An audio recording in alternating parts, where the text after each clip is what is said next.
Bismillahirrahmanirrahim. Assalamualaikum warahmatullahi wabarakatuh.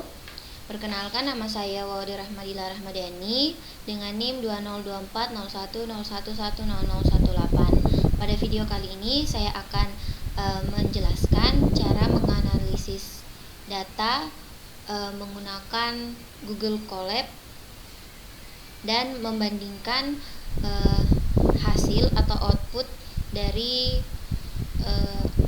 Google Colab dan software Stata. Nah, di sini saya sudah memasukkan sintaks pada Google Colab dengan menggunakan data uji T2 sampel berpasangan. Dan sini juga sudah ada outputnya. Nah, setelah saya memasukkan sintaks, dan sudah ada outputnya. Nah, di sini ada yang pertama uji deskriptif.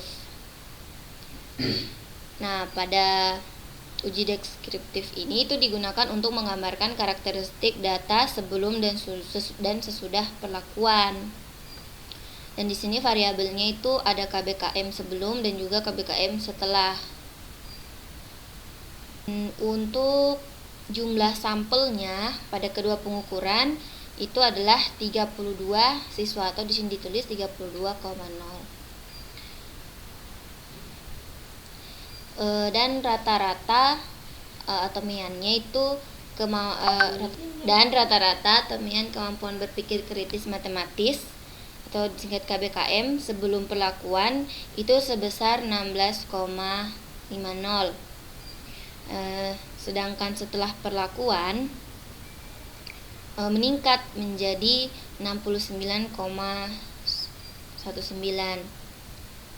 dan ternyata terjadi peningkatan nilai rata-rata sebesar 52,69. Nah, untuk nilai minimum dan maksimum setelah perlakuan juga jauh lebih tinggi dibandingkan sebelum perlakuan, yang menunjukkan adanya peningkatan kemampuan siswa secara menyeluruh.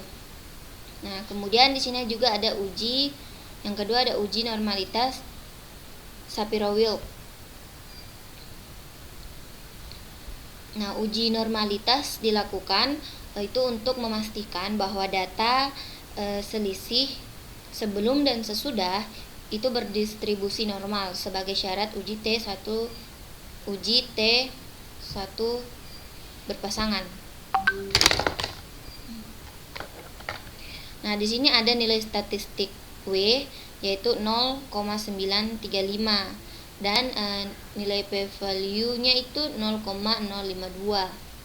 Nah, karena p-value-nya itu lebih besar dibandingkan 0,05, maka H0 itu tidak ditolak, sehingga dapat disimpulkan bahwa data berdistribusi normal. Dengan demikian, asumsi normalitas untuk uji T1 sampel berpasangan terpenuhi. Nah, kemudian di sini ada hasil untuk uji T2 sampel berpasangan. Nah, uji T berpasangan digunakan untuk mengetahui apakah terdapat perbedaan rata-rata yang signifikan antara KBKM sebelum dan sesudah perlakuan. Dan di sini T-nya itu 31. Jadi sama dengan sini 102,350, sedangkan p-value-nya itu 0,000. Nah, karena nilai p-value-nya itu lebih kecil dari 0,05, maka H0 itu ditolak. Artinya terdapat perbedaan yang signifikan antara kemampuan berpikir kritis matematis siswa sebelum dan sesudah perlakuan. Nah, dan dengan kata lain, perlakuan yang diberikan itu memberikan pengaruh yang signifikan terhadap peningkatan KBKM siswa. Dan di sini juga ada hasil output effect size. Nah, efek size itu digunakan untuk mengetahui besar pengaruh perlakuan, bukan hanya signifikannya. Nah, di sini nilai kohensnya itu 5,193. Nah, berdasarkan kriteria Cohen, D yang sama dengan 0,2 itu kecil. Kalau untuk D sama dengan 0,5 itu sedang, dan D sama dengan 0,8 itu besar. Nah, nilai D-nya itu kan di sini 5,193. Nah, itu menunjukkan efek size yang sangat besar atau very large effect. Nah, hal ini berarti bahwa perlakuan memiliki dampak yang sangat kuat terhadap peningkatan KBKM siswa. Tidak hanya signifikan secara statistik, tetapi juga signifikan secara praktis. Nah, selanjutnya itu ada hasil confidence interval 95%.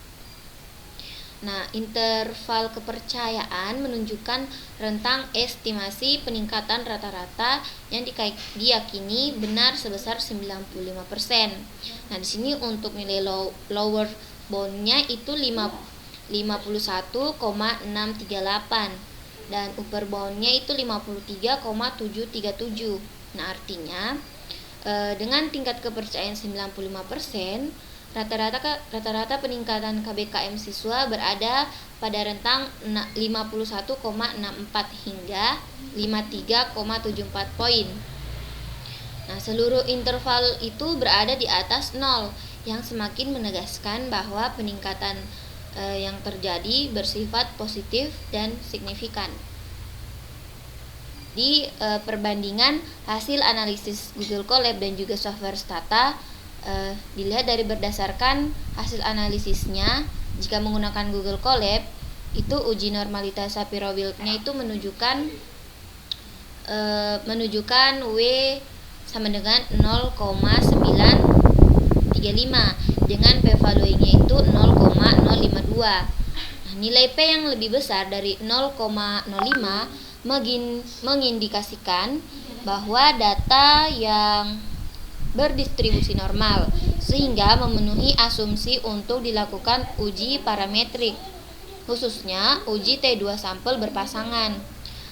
Dan hasil tersebut konsisten dengan output dari software Stata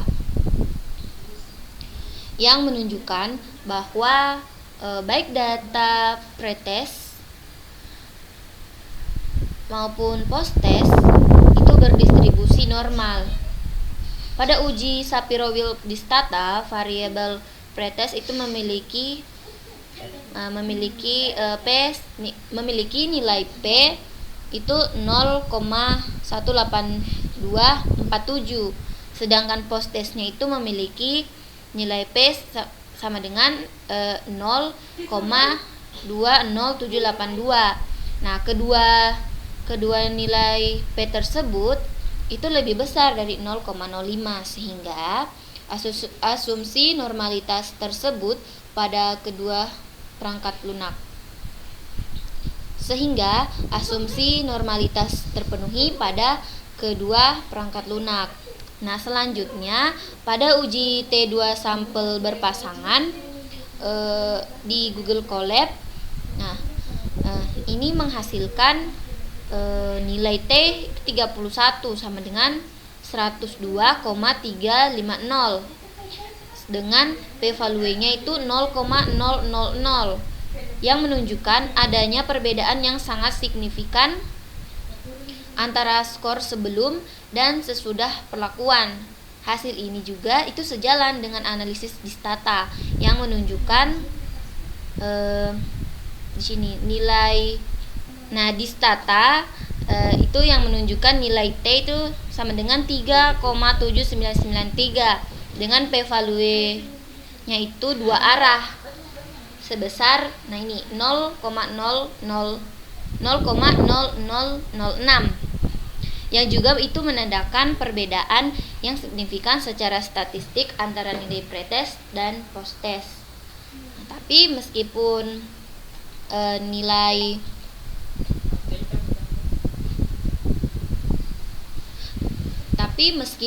statistik T yang dihasilkan oleh Google Colab dan Stata itu berbeda secara numerik, keduanya itu mengarah pada kesimpulan yang sama, yaitu terdapat peningkatan kemampuan yang signifikan setelah perlakuan yang diberikan. Nah, perbedaan nilai T ini dapat disebabkan oleh perbedaan metode perhitungan, pembulatan atau definisi variabel yang digunakan pada masing-masing platform analisis. Nah, selain itu Google Colab itu juga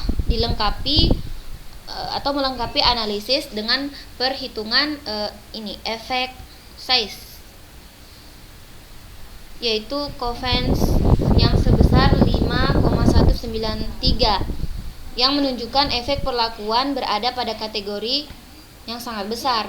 Hal ini itu juga memperkuat hasil uji T yang menyatakan bahwa peningkatan yang terjadi bukan hanya signifikan secara statistik, tetapi juga bermakna secara praktis. Dan analisis ini tidak secara langsung ditampilkan dalam output stata, namun tidak bertentangan dengan hasil uji T yang diperoleh.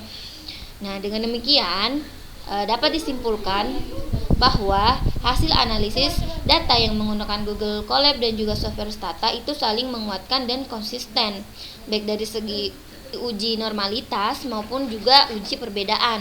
Nah, perbedaan yang muncul hanya bersifat teknik dan tidak memengaruhi kesimpulan utama penelitian, yaitu adanya peningkatan kemampuan yang signifikan setelah pemberian perlakuan. Baik, itulah hasil perbandingan yang digunakan analisis. Sekian yang sudah saya jelaskan tentang perbandingan analisis data yang menggunakan Google Colab dan juga Stata. Saya tutup. Sekian, saya ucapkan terima kasih. Wassalamualaikum warahmatullahi wabarakatuh.